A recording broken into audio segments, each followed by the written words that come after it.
Hello students, study hack with math channel में आप सभी का स्वागत है।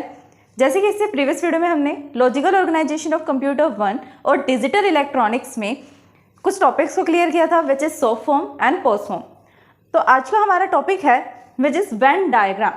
वेन डायग्राम क्या होता है, किस तरीके से इसको ड्रॉ किया जाता है, क्या इसकी कंडीशंस है, रूल्स क्या हैं, क्या बेसिक्स हैं, ईच एंड एवरीथिंग को आज हम क्लियर करेंगे। फर्स्टली हम इसकी डेफिनेशन देखते हैं कि वेन डायग्राम होता क्या है। Venn diagram consists of a rectangle inside are drawn on the number of the circle, one circle for the each variable. अब ये क्या कह रहा है कि Venn diagram क्या होता है। Venn diagram consists of a rectangle. Venn diagram में एक rectangle होता है inside which are drawn the number of the circle. जिस rectangle के अंदर हम क्या कर सकते हैं, सर्कल बना सकते हैं, number of circles, one circle for the each variable. जितने भी वेरिएबल्स होंगे उन सब वेरिएबल में एक वेरिएबल के लिए एक सर्कल होगा। सपोज करो कि हमारे पास 3 वेरिएबल्स हैं और 3 वेरिएबल्स का हमें वेन डायग्राम ड्रॉ करना है, तो उसके लिए हमें क्या करना पड़ेगा, एक बड़ा सा रेक्टेंगल बनाना पड़ेगा। रेक्टेंगल के अंदर 3 हमें सर्कल बनाने पड़ेंगे। क्यों? क्योंकि ईच एंड एवरी जो हमारे पास सर्कल है वो किसको डोनेट करता है, वेरिएबल को। 3 वेरिएबल्स हैं तो 3 सर्कल्स बनेंगे, 4 वेरिएबल्स हैं तो 4 सर्कल बनेंगे और 2 वेरिएबल्स हैं तो 2 सर्कल बनेंगे। Venn diagram of one variable से ए। अब इसने क्या करा, ए नाम से एक वेरिएबल लिया और उसका वेन डायग्राम क्रिएट किया। If everything inside the circle is the A, then the A, anything outside the circle is not the A. अब ये क्या कहना चाहता है, उसने ऊपर बोला, ऊपर वाली लाइन में, कि हमने एक रेक्टेंगल लिया, रेक्टेंगल में एक सर्कल बनाया, जो भी सर्कल होगा वो एक सर्कल को रिप्रेजेंट करेगा, एक सर्कल एक वेरिएबल को रिप्रेजेंट करेगा।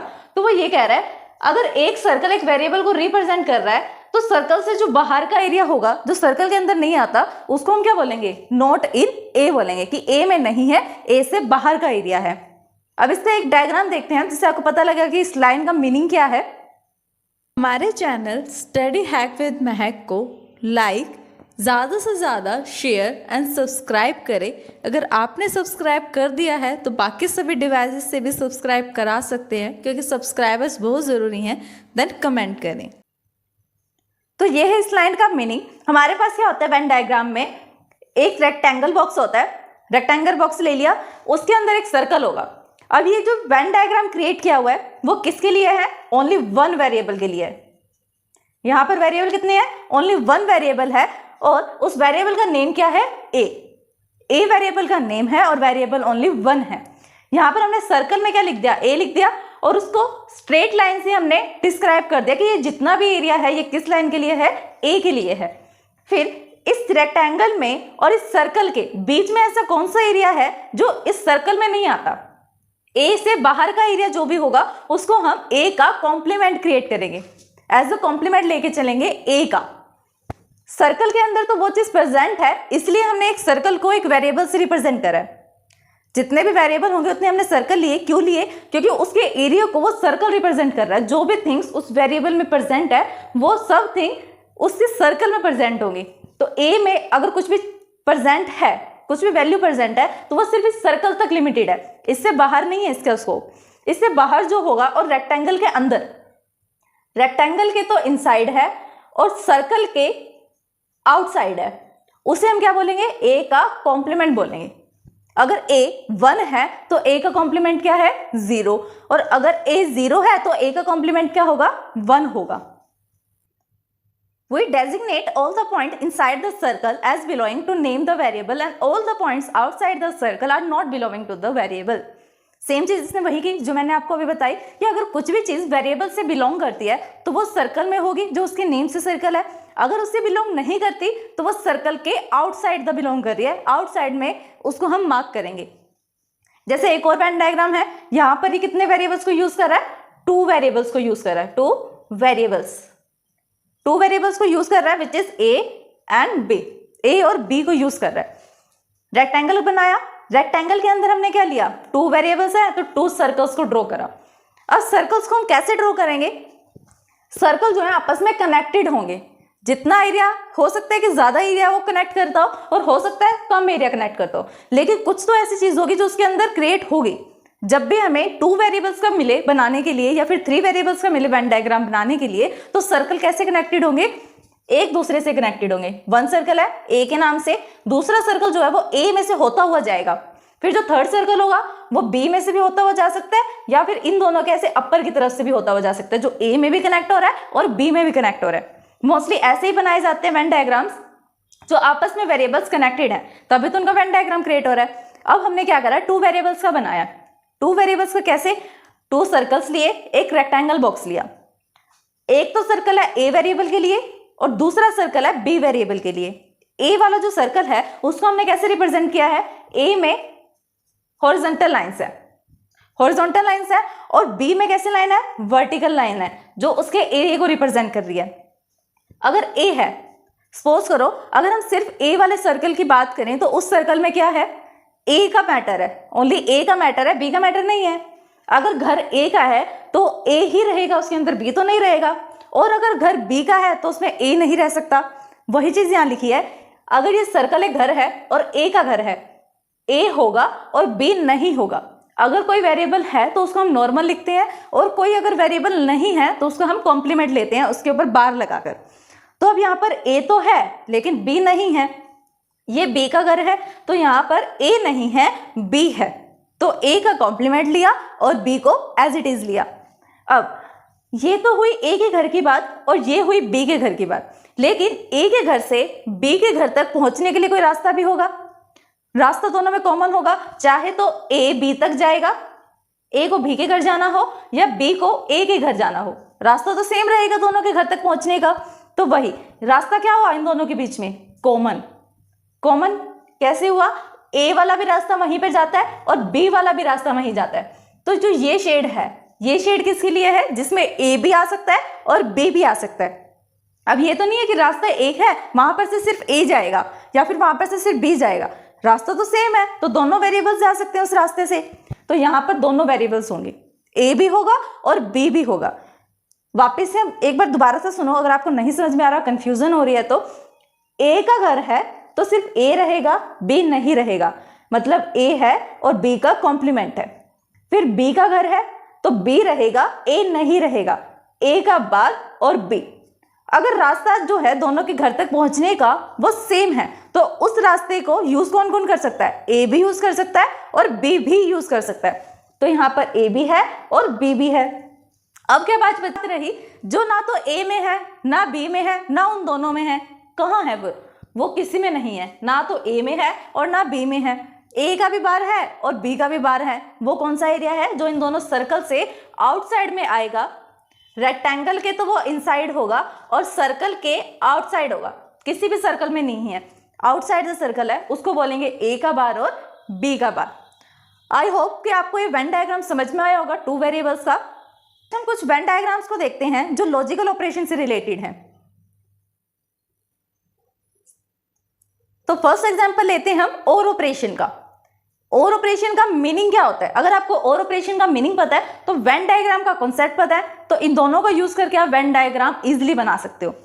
और ऑपरेशन का मतलब क्या होता है, अगर मेरे पास टू वेरिएबल्स हैं, ए है और बी है, इन दोनों को और करना है, इन दोनों का और करना, तो और का मतलब क्या करना है, हमें इनका एडिशन करना। अब ए का घर और बी का घर जो दूर था उनको एक बना दिया, ए का घर और बी के घर को हमने एक बना दिया, जिस घर में दोनों मिलकर रहेंगे उस घर में, वो कैसा एरिया होगा।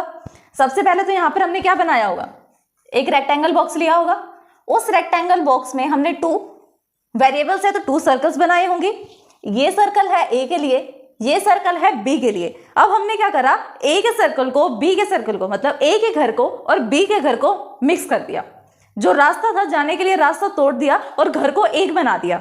अब उस घर में दोनों रह सकते हैं क्योंकि वो ए का भी घर था और बी का भी घर है, तो इस घर में दोनों रहेंगे। ए वाला घर पूरा कवर हो गया और बी वाला घर भी पूरा कवर हो गया, तो कौन से वाला डायग्राम बचा, बाहर का। ए और बी कर दिया हमने, ए को और बी को ऐड कर दिया, अब दोनों के घर को एक बना दिया। ये पूरा एरिया तो हुआ हमारे पास जो सर्कल वाला है जिसे मैंने हाईलाइट किया, ये वाला पूरा एरिया तो हुआ ए प्लस बी। सर्कल के अंदर अब जो एरिया बचा है वो कौन सा एरिया बचा है, ए प्लस बी। और जो सर्कल के बाहर का एरिया है, रेक्टेंगल के तो अंदर है लेकिन सर्कल के बाहर है, वो कौन सा एरिया है, ए प्लस बी में जो एरिया नहीं आता वो एरिया है। जो एरिया नहीं आता उसको कैसे रिप्रेजेंट करेंगे, बार से, सिंपल। सर्कल के अंदर वाला एरिया a प्लस बी है और सर्कल के बाहर वाला एरिया a। फिर जो नेक्स्ट ऑपरेशन आता है वो हमने लिया है एंड ऑपरेशन। एंड ऑपरेशन का मतलब क्या होता है, मल्टीप्लिकेशन कर देना। मल्टीप्लिकेशन मतलब जैसे आप इंटरसेक्शन ले सकते हो। इंटरसेक्शन क्या होता है, अगर मैंने a का और b का इंटरसेक्शन करना है तो इसका मतलब क्या है, ऐसा एरिया जो a में भी आता है और b में भी आता है, a में भी आ रहा है और b में भी आ रहा है। कौन सा ऐसा एरिया है, ये a के लिए है सर्कल और ये सर्कल b के लिए है। यहां पर तो सिर्फ a का एरिया आ रहा है, इस तरह सिर्फ b का एरिया आ रहा है, लेकिन जो ये बीच का एरिया है ये a में भी आ रहा है और b में भी आ रहा है। तो एंड में हम कौन सा एरिया को सिलेक्ट करेंगे, जो a के घर के रास्ता है, a का घर है और b का घर है, उनके बीच में जो कॉमन रास्ता था आने जाने का, उस रास्ते को हम लेंगे। दोनों सर्कल है, दोनों सर्कल में से जो बीच में एरिया बन रहा है हमने सिर्फ उस एरिया को लिया। ये होता है हमारे पास a dot B, means a multiply b। अब जो इस एरिया में नहीं आ रहा वो कौन सा एरिया होगा, जो इस एरिया में नहीं आ रहा, मतलब अगर ये एरिया है a डॉट बी है और इस एरिया में जो नहीं आ रहा वो क्या होगा, a डॉट बी का बार होगा। रेक्टेंगल में आ रहा है, इस एरिया में नहीं आ रहा तो इसका अपोजिट होगा। ये एरिया है, वो एरिया नहीं है, सेम।